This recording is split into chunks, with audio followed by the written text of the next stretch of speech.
Hi everyone, welcome back to Wake&Tech. In today's video, I'm gonna guide you through how to unsend on Snapchat.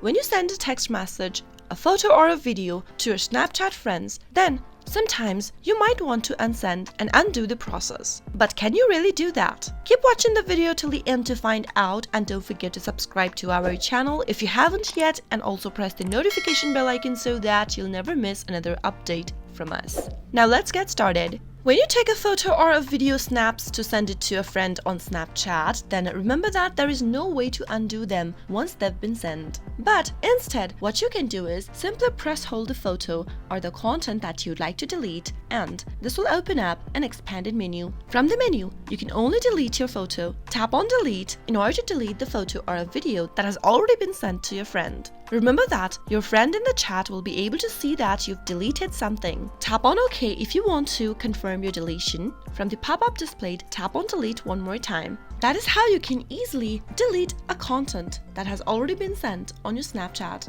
I hope the tutorial was helpful to you. If it was, go ahead and give us a thumbs up. Comment down in the comment box if you have a question or a feedback for us. I'll soon be back with more tutorial videos like this. Thank you for watching.